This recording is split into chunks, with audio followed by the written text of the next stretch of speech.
क्या पहचान होती है एसी और डीसी की? हाँ विजय कुमार। डीसी सोर्स से आता है, वो बेस सोर्स से आता है।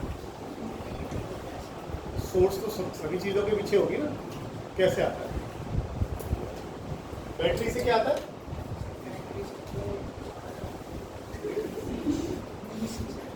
छठे लॉरेंस वाले सारे, हाँ ईशान अंकल। देखो कहाँ बैठा हो तू, क्या खेला लूडो? तू बेटा भाग पीछे में बैठा करो। सुने, डीसी में तो आप क्या करते हैं, एक ये वायर ले लिया, इसमें बहुत सारे क्या हैं, इलेक्ट्रॉन्स हैं। जैसे ही आप पोटेंशियल डिफरेंस लगाते हो, ये जो आप लगाते हो प्लस माइनस, वैसे बैटरी में पॉजिटिव नेगेटिव होते हैं, तो क्या होगा, इलेक्ट्रॉन्स एक डायरेक्शन में मूव करना शुरू कर देंगे। Electron start moving in this direction, और आप क्या कहते हो, करंट किस डायरेक्शन में मूव कर गया, इस डायरेक्शन। यहाँ पे आपने क्या लगा दिया, आपने यहाँ पर एक एमीटर लगा दिया। जितने इलेक्ट्रॉन्स पर सेकंड इसमें से निकले, आपने बोला इतना करंट है। करंट का फॉर्मूला क्या होता है, charge per unit time. Charge मतलब मान लो 100 इलेक्ट्रॉन निकले, 100 इलेक्ट्रॉन निकले, 100 into 1.6 into 10⁻⁻19 coulomb divided by 1 second. ये आपका करंट आ गया। तो इसको नापना तो बड़ा आसान है, लेकिन ऑल्टरनेटिंग करंट में क्या होता है, ऑल्टरनेटिंग करंट में करंट की डायरेक्शन साइन वेव की तरह या कॉस वेव की तरह चलती है। ठीक है, करंट मैक्स 0 होएगा, मैक्सिमम होएगा, फिर 0 होएगा, फिर दूसरी डायरेक्शन में मैक्सिमम होएगा, फिर 0 होएगा, फिर दूसरी डायरेक्शन में पॉजिटिव होएगा, फिर कम होएगा, फिर ये होएगा, फिर ये होएगा। करंट डायरेक्शन अपनी लगातार पीरियोडिकली रिवर्स कर रहा है। क्या मतलब है, वायर के अंदर देखो तो वायर के अंदर क्या हो रहा है, ये इलेक्ट्रॉन्स हैं, इन पर फोर्स लगती है। ऐसे समझो, एक बार ये पॉजिटिव हुआ, एक बार ये नेगेटिव हुआ, तो इलेक्ट्रॉन किधर को भागे, अगले ही मोमेंट क्या हो गया, ये नेगेटिव हो गया, अब इलेक्ट्रॉन इधर को भागे।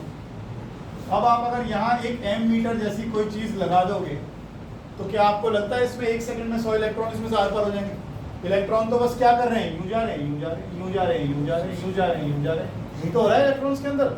इसे क्या कहते हैं, ऑल्टरनेटिंग।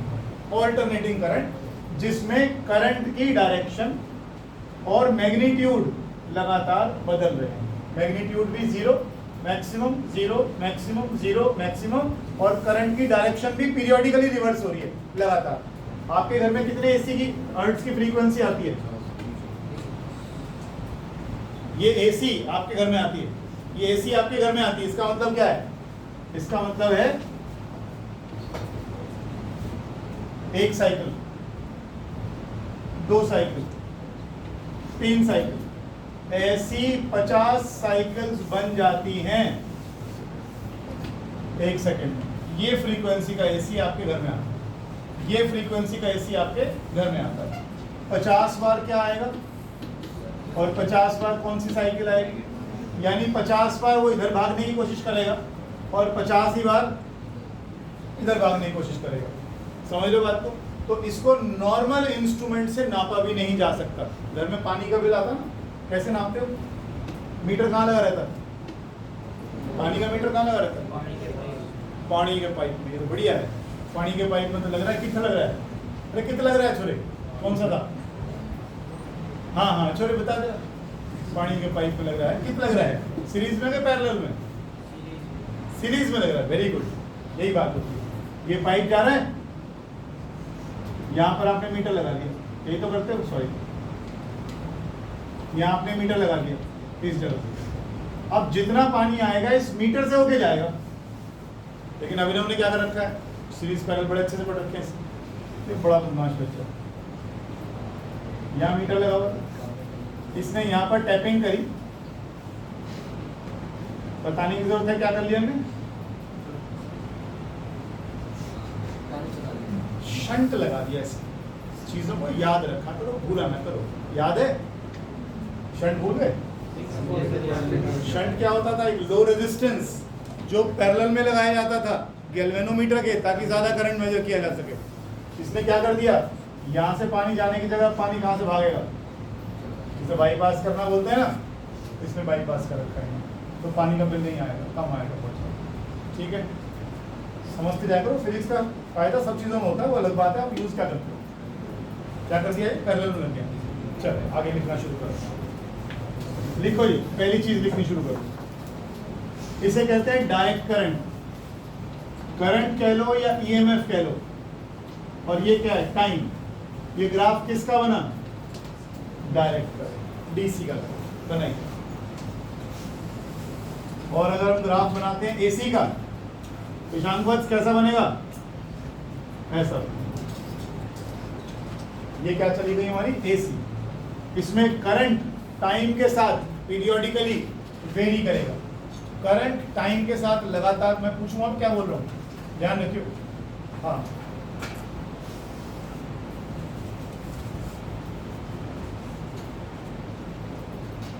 साइन की वैल्यू किस वैल्यू में और किस वैल्यू के बीच में घूमती है? हाँ, मैक्सिमम वैल्यू कितनी होती है, +1, मिनिमम वैल्यू कितनी होती है, ठीक।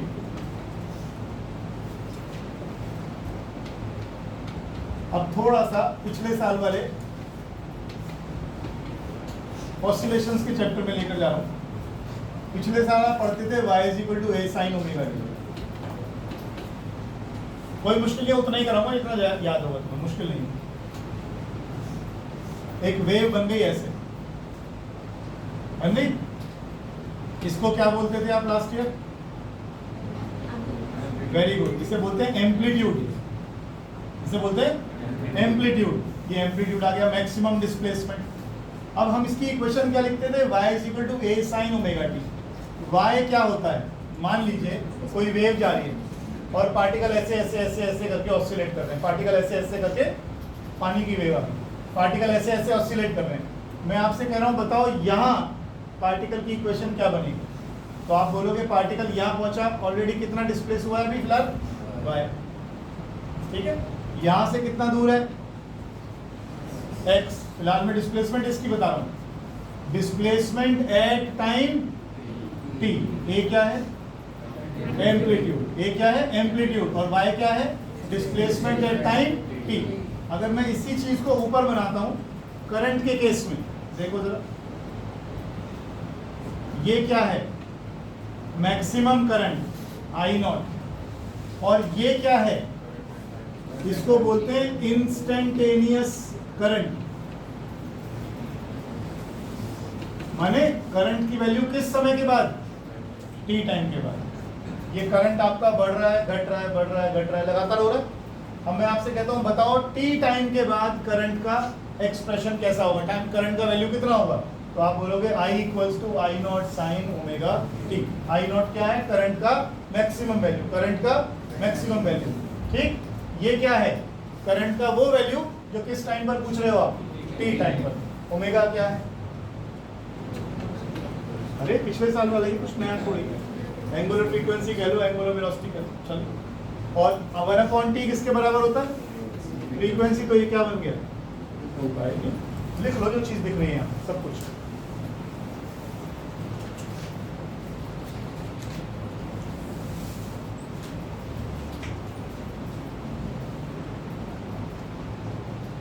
पिछले वाले चैप्टर में एसी की थ्योरी छोड़ आया हूँ।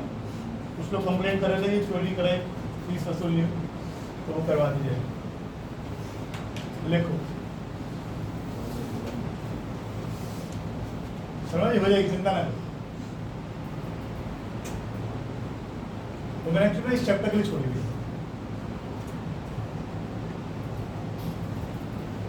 जब एसी का चैप्टर पढ़ेंगे तभी एसी का जनरेटर बनाएंगे। अब जब तक बना ही नहीं का ऑल्टरनेटिंग करंट में फायदा क्या, उससे पहले ये तो बता रहा हो कि ऑल्टरनेटिंग करंट होता कैसा है। सारा कुछ मत बनाइएगा, वाई और ए वाली चीजें थोड़ी बनानी होती तुम्हें। तुम तो ये वाला बनाओ कि मैक्सिमम करंट की वैल्यू होगी आप, ये सब का क्या करोगे, y = a sin omega t तो पिछले साल करते थे।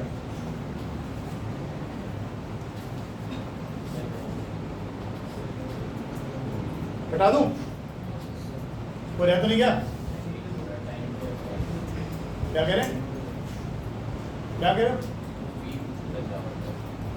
वी नहीं है, न्यू है, फ्रीक्वेंसी, ये न्यू है फ्रीक्वेंसी, कोई बात नहीं। 1 टाइम पीरियड होती है फ्रीक्वेंसी, जो आपने यहाँ पर बोली 50 हर्ट्ज, ये वही फ्रीक्वेंसी। हटा दूं, लिखो आप। अच्छा, आपने क्या लिखा अभी? I is equal to I not sine omega t. E किसके इक्वल होता है? अरे ई किसके इक्वल? ये भी ऐसी बन जाएगी। ये इक्वेशन किसकी है? कौन सा EMF? Sinusoidal EMF, alternating EMF, कुछ भी कह दो, एक ही बात है, इक्वेशन सारी सेम है। ये क्या है? Maximum value of EMF. क्या मैं ई नॉट को लिख सकता हूँ I not by R? I not into R sir लिख सकता हूँ। जब ईएमएफ मैक्सिमम होगा तो वोल्टेज करंट भी मैक्सिमम होगा।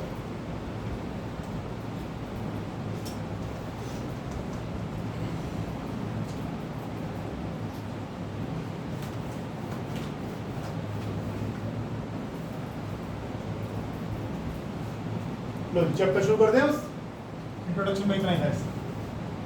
देखिए, अब आपने आज के बाद एक भी क्लास छोड़ दी ना तो रिकॉर्ड नहीं करूंगा मैं इसको, ध्यान रखिएगा। ये चैप्टर अटेंशन मांगता है, बिल्कुल बहुत ज़्यादा, क्योंकि इसमें मैथमेटिक्स भरा पड़ा है। कार्तिक बनता है आज छुट्टी पे तो ज़्यादा दिक्कत होगी। लिखो जरा, पहला आर्टिकल लिखो। Prove mathematically that average value of AC over one complete cycle is 0. Average value of AC over one complete cycle is 0.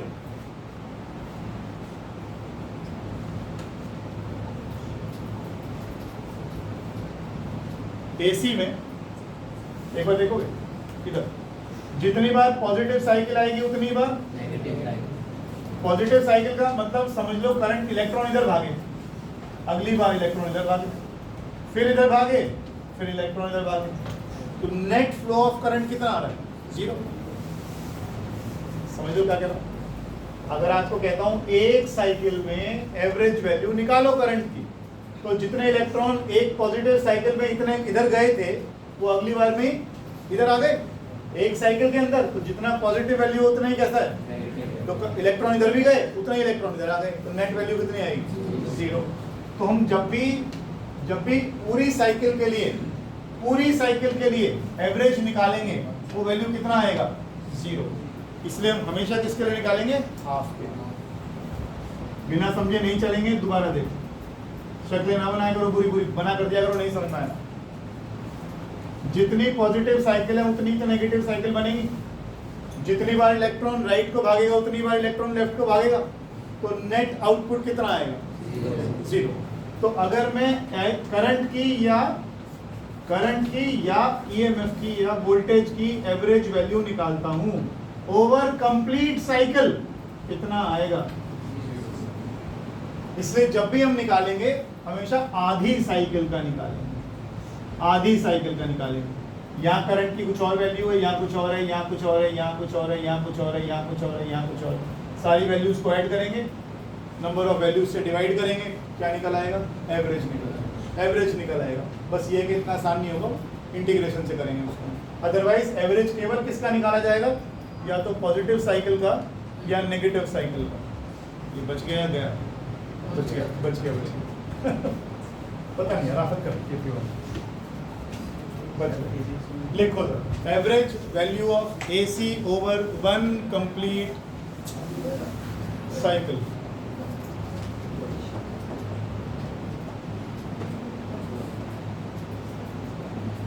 पाँच मिनट वेट करेंगे, नहीं तो फिर ये इसे बंद कर दूंगा बोर्ड से। Average value of AC over one complete cycle. शुरू करो लिखना इसमें। Let the given ACB, confusion किस लिए हो रही है? ये आर्टिकल करवाना है। Let the given ACB I equals to I naught sin omega t। Let the given A C B I equals to I not sine omega t. ठीक है जी, क्या निकालने जा रहे हो? एवरेज वैल्यू ऑफ करंट कह लो, चलो average value of current over complete cycle. Current का वैल्यू फॉर्मूला क्या होता है? चार्ज पर यूनिट टाइम, या यूं कह देता हूं टोटल चार्ज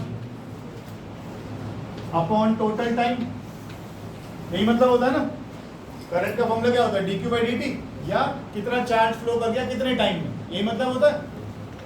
करंट आ गया I equals to I not sine omega. ठीक है, आगे लिखो। देयरफॉर नेक्स्ट लाइन में लिखो amount of charge that flows through time dt, amount of charge that flows through the circuit in small time dt।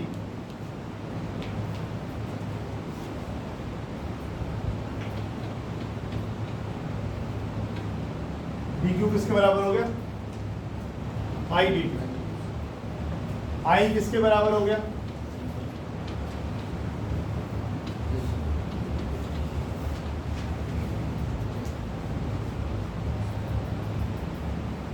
एक भी चीज समझ में ना आए तो वहीं रोक लेना, मैं दोबारा बता दूंगा, भले वो 10th की है चाहे 9th की है चाहे 12th की।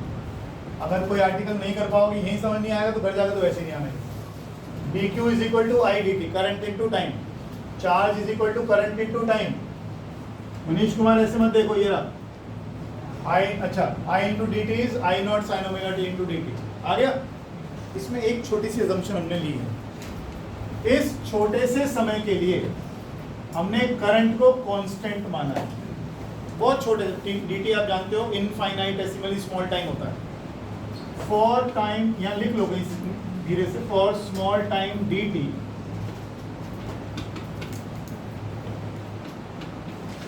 I is assumed constant। Otherwise आप ये बात जानते हो कि करंट लगातार बदल रहा है, करंट लगातार बदल रहा है। तो बहुत छोटे से टाइम के लिए, जैसे मान लीजिए ये आपके पास करंट आ रहा है और हम बहुत ही छोटे टाइम की बात कर रहे हैं, बहुत ही छोटे टाइम की, तो मैं बना भी दिया ऐसा। इन दोनों लाइन में यहाँ पे टाइम की जो वैल्यू आ रही है, यहाँ ये दोनों के लिए सेम सी है। मैंने आपको पहले भी कहा है कि आप इसको वैल्यू नहीं दे सकते। कितना दूर, कितना दूर, बहुत ही पास। कितना पास, बहुत ही पास, लेकिन बस टच नहीं हो रहे आपस में। तो इन दोनों के बीच में जो टाइम आए वो आएगा टाइम, वो आएगा dt। एक सेकंड बेटा, इसको कर दियो और बोलिए।